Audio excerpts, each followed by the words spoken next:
Hello everyone. आज की इस वीडियो में एनसीईआरटी प्रश्नावली 3.1 के बारे में मैं डिस्कस करूंगा।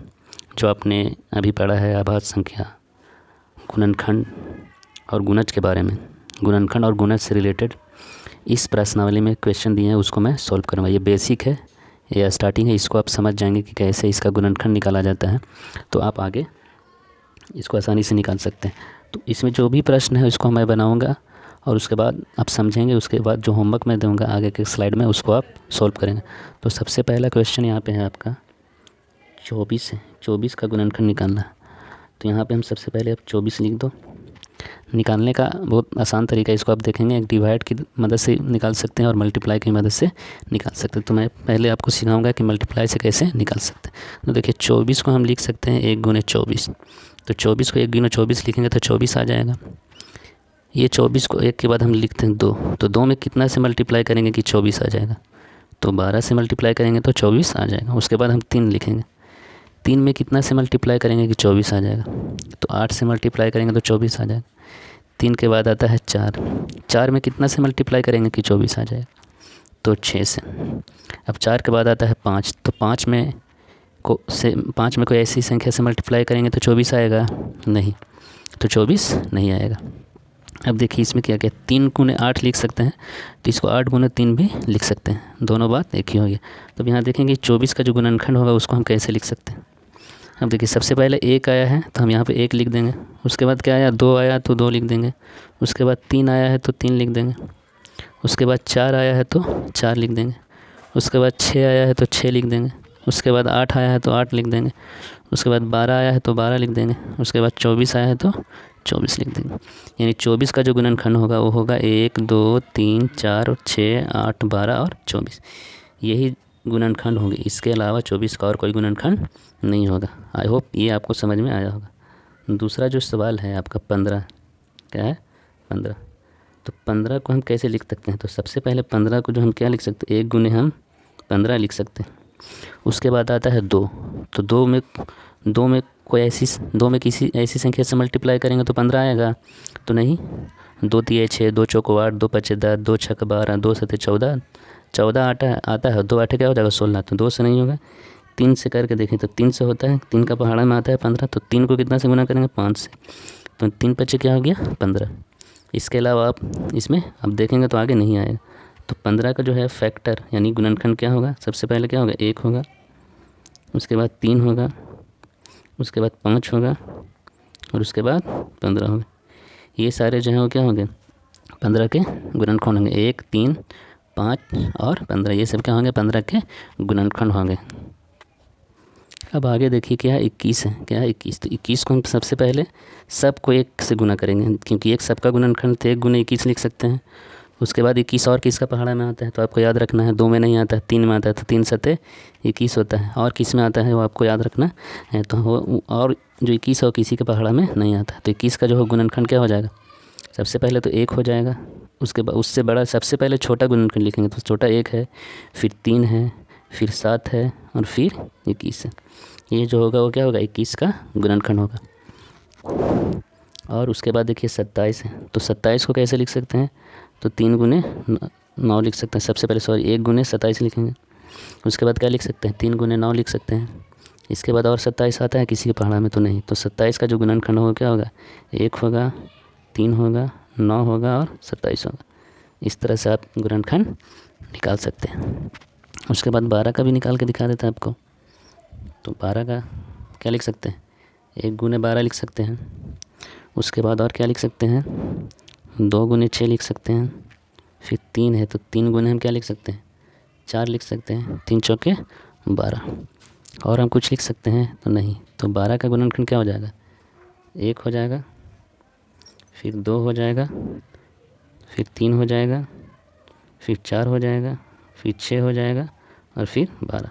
तो इस तरह से हम इसका गुणनखंड निकाल सकते हैं। उसी तरह से आपको कोशिश करना है कि 20 का क्या होगा, 18 का क्या होगा, 23 का क्या होगा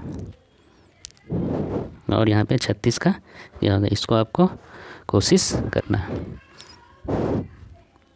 इसके बाद मैं आप ही को बता ही देता हूँ कि 20 का गुणनखंड, उसके बाद मैं क्वेश्चन दूँगा तो आप उसको बनाइएगा। तो सबसे पहले यहाँ पे देखा लिखा हुआ 20। तो 20 को सबसे पहले हम क्या लिख सकते हैं बताएं, 1 गुने इसको 20 लिख सकते हैं। समझ समझ के वीडियो देखेंगे, कोई भी हड़बड़ाहट नहीं है। एक बार में समझ में नहीं आए तो दूसरी बार में आप इसको देखेंगे और ईमानदारी से घर पे इसको खुद से सॉल्व करेंगे जो मैं होमवर्क दूंगा। उसके बाद इसको 2 गुने क्या लिख सकते हैं, 10 लिख सकते हैं। अब देखिए 2 गुना 10 हो गया, 20 आ गया। 3 में गुना नहीं कर सकते तो 4 में, देखो 4 में कैसे गुना करेंगे तो 20 आएगा 5। अब इसको देखिए और किससे हम गुना कर सकते हैं 20 को, तो 4 5 20 हो गया। अब इसको और किसी से गुना नहीं कर सकते, तो देखिए इसका गुणनखंड क्या हो गया 20 का, यहाँ पे नीचे लिख देता हूँ। 1 हो गया, 2 हो गया, 4 हो गया, 5 हो गया, 10 हो गया और 20 हो गया, इसका गुणनखंड है। उसके बाद देखिए 18, तो 18 को 1 गुने 18 लिख सकते हैं, फिर 2 नामा 18 लिख सकते हैं, फिर 3 छक्का 18 लिख सकते हैं। ये इसका तो इसका गुणनखंड क्या हो जाएगा, 1 हो जाएगा, 2 हो जाएगा, 3 हो जाएगा, 6 हो जाएगा, 9 हो जाएगा और 18 हो जाएगा। इसके अलावा इसका गुणनखंड और नहीं होगा। आप देखिए 23, तो 23 को तो 1 ही लिख सकते हैं, 23 को 1 गुने 23 लिख सकते हैं, इसका और कोई गुणनखंड नहीं होगा। तो 23 का 2 ही गुणनखंड होगा, वो होगा 1 और 23। तो अब बताइए जिसका 1 गुणनखंड होता है उसको क्या बोलते हैं, जिसका 1 गुणनखंड होता है उसको क्या बोलते हैं, अभाज्य संख्या। तो 23 क्या है, एक अभाज्य संख्या। अब ये 20 और 18 ये सब क्या है, भाज्य संख्या, क्योंकि इनका 1 से ज़्यादा गुणनखंड है। अब 36 को देखिए कैसे लिख सकते हैं, 36 को 1 गुने 36, फिर 2 गुने 18, 2 18 36, फिर 3 से तो 3 गुने 12, 12 तो ये 36, तो 4, तो 4 नामा 36, ये हम लिख सकते हैं। और 5 में गुना करेंगे इसी तो नहीं होगा, तो 36 का गुणनखंड होगा 1 2 3 4, तो लिखेंगे 1 2 3 4, और 9 12 18 और 36, ये इसके गुणनखंड होगा। ये जो गुणनखंड है इसी से ये कटेगा। तो अब देखते हैं अगला सवाल। देखिए अगला सवाल है, तो निम्न संख्याओं के प्रथम 5 गुणज लिखिए। तो आपको गुणज के बारे में बताया था कि जो संख्या है उसका अगर हम पहाड़ा लिख देते हैं तो उसका गुणज होगा, और गुणज के बारे में बताए थे कि गुणज जो है वो असीमित है। इसीलिए यहाँ बोल रहा है प्रथम 5, यानी शुरू के 5 आपको गुणज लिखने हैं दी हुई संख्या के। जैसे 5 है तो 5 का पहाड़ा हम लिखेंगे कितने तक, 5 तक, क्योंकि 5 ही गुणज बोल रहा है। तो 5 एकम 5, 5 दूनी 10, 5 तिये 15, 5 चौके 20 और 5 25। ये क्या हो गया, ये जो हो गया 5 10 15 20 और जो 25 हो गया, वो 5 का जो है वो प्रथम 5 गुणज है। उसके बाद 8 है, तो 8 को भी लिखेंगे 5 ही गुणज, तो 8 का 8, 8 दूनी 16, 8 तिये 24, 8 चौको 32 और 8 5 40। ये जो 8 का प्रथम 5 गुणज है। और 9 का, तो 9 का पहाड़ा लिख देंगे, 9 का 9, 9 दूनी 18, 9 तिये 27, 9 चौको 36, 9 पचे 45। 5 गुणज बोल रहा था इसीलिए 5 तक लिखें। अगर 6 गुणज बोलेगा तो 5 का पहाड़ा 6 तक लिखेंगे, अगर प्रथम 7 बोलेगा तो 7 तक लिखेंगे। अब अगला यहाँ पे ध्यान देने वाला है, तो आपको ध्यान से पढ़ना कि इसमें और इसमें क्या अंतर है। इसमें बोला है 9 का 7वां गुणज निकालना है, 7वां। तो 7वां गुणज निकालने के लिए क्या करेंगे, 9 गुने 7 कर देंगे, यानी 63 हो जाएगा। ये 7वां गुणज है 9 का 7वां। और ये बोल रहा है 5 का 5वां गुणज है, तो 5 को 5 से गुणज करेंगे तो 25, यानी 5 का 5वां गुणज 25 होगा। तो प्रथम 5 बोलेगा तो 5 तक पहाड़ा लिखेंगे, लेकिन बोल दे कि 7वां। 8 का 9वां गुणनखंड, सॉरी 9वां गुणज क्या है, तो 8 को 9 से गुना करेंगे यानी 72 होगा। तो इस तरह से ये होगा। आगे का यहाँ देखिए है स्तंभ 1 की संख्याओं का स्तंभ 2 के साथ मिलान करना। तो यहाँ देखिए 35 है, तो 35 क्या है यहाँ पे, 7 का गुणज। तो 7 का गुणज क्या है 35, 35 जो है 7 का गुणज है, तो इसमें लगा दिया 15। तो 15 क्या है, वो क्या है 30 का गुणनखंड क्या है 15, ये लगा दिया। 16 देखिए, तो 16 क्या है 8 का गुणज है, 7 का गुणज है, 50 का गुणज है, 20 का गुणज है। तो 8 का गुणज क्या है, 16 जो है वो 8 का गुणज है। अब 20 जो क्या है 20 का गुणनखंड है, आपको बताया गया था जो संख्या होता है वो स्वयं का भी गुणनखंड होता है, तो यहाँ मिला देंगे 20 में। अब 25 जो है क्या है 50 का गुणनखंड है, 50 का गुणनखंड 25 होगा। अब यहाँ देखिए आगे कि 9 के सभी गुणज ज्ञात कीजिए जो 100 से कम हो। कितने हो 100 से कम हो, तो हम 9 का पहाड़ा लिखते हैं।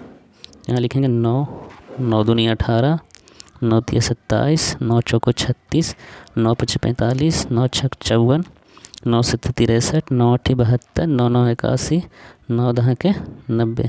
फिर 9 में 11 से गुना करेंगे तो क्या होगा 99। अब 99 में 11 से गुना करेंगे तो क्या होगा 110।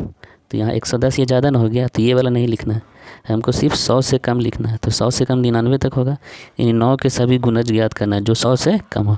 तो 9 का जो गुणज है वो 100 से कम कहाँ तक जाएगा 99 तक जाएगा। अगर आगे हम लेके जाएंगे तो क्या हो जाएगा 110 हो जाएगा। मैंने बताया जो पिछले गुणज और गुणनखंड के बारे में, उससे रिलेटेड कुछ जो है होमवर्क में दे रहा हूँ, उसको अपने कॉपी में नोट करके बनाएंगे तो आपको ज़्यादा समझ में आएगा। सिर्फ वीडियो देखने से, या एक वीडियो आ रहा है उसको देखें, फिर उसके बाद दूसरा वीडियो देख लिए, फिर तीसरा वीडियो देख लिए, तो देखने से कुछ नहीं होने वाला। कुछ एक ही वीडियो, किसी का भी वीडियो देखिए, एक ही का वीडियो देखिए और उसको फॉलो कीजिए तो आपको ज़्यादा समझ में आएगा। तो सबसे पहला क्वेश्चन है निम्नलिखित संख्याओं के गुणनखंड लिखिए। तो 26 का गुणनखंड लिखना है, 16 का लिखना है, 14 का लिखना है, 40 का लिखना है, 50 का लिखना है, 9 का लिखना है और 30 का लिखना है। उसके बाद देखिए निम्नलिखित संख्याओं के प्रथम 5 गुणज लिखना है। तो 7 का गुणज, 9 का गुणज, 10 का गुणज, 12 का गुणज और 11 का गुणज लिखना है। अगला जो सवाल है 11 के सभी गुणज निकालें जो 100 से कम हो। तो 11 के सभी गुणज लिखना है जो 100 से क्या हो कम हो। तो ये सारे सवालों को आप सॉल्व करेंगे। आई होप आपको ये वीडियो और इसमें जो बताया गया है, जो भी सवाल प्रश्न को हल किए गए हैं वो आपको समझ में आया हो। Thank you for watching.